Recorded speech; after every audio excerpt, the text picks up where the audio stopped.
Kidal, on l'évoquait, on s'y arrête un instant. Les rebelles Touaregs revendiquent à la mi-journée avoir pris le contrôle de cette ville du nord du Mali, une localité symbole du rapport de force nord-sud entre les autorités maliennes et les groupes rebelles. Lou Bureau, Amandine Bouche.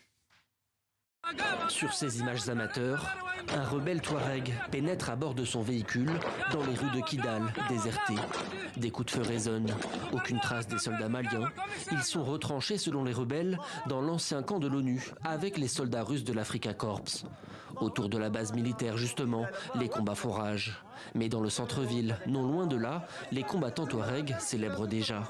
Le drapeau du Mali est mis en berne, remplacé par celui du FLA, le Front de libération de l'Azawad.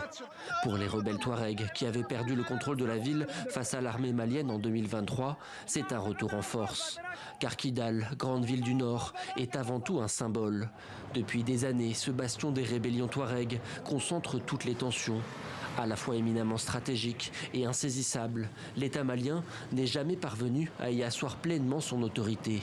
Déjà en 2012, sa chute aux mains des groupes rebelles et djihadistes avait constitué un affront pour Bamako.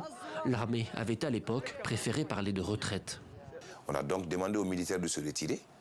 Et parce que mon défi majeur, l'une de mes premières préoccupations, c'est la sécurité des personnes et de leurs biens, et ensuite l'intégrité territoriale. L'année suivante, en 2013, l'intervention française avec l'opération Barkhane modifie le rapport de force.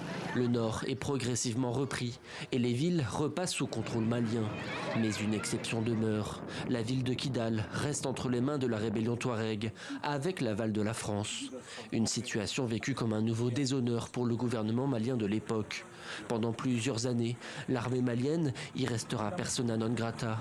Ce n'est qu'en 2023 que la junte, soutenue par les mercenaires russes de Wagner, réussit à en reprendre le contrôle, une victoire historique. Un raid a été mené depuis quelques jours en direction de Kidal et de lourdes pertes infligées aux groupes armés terroristes. Aujourd'hui, nos forces armées et de sécurité se sont emparées de Kidal. Un contrôle qui pourrait donc prendre fin aujourd'hui. La situation reste instable, mais selon plusieurs sources, les rebelles Touaregs occupent désormais la majeure partie de la ville de Kidal.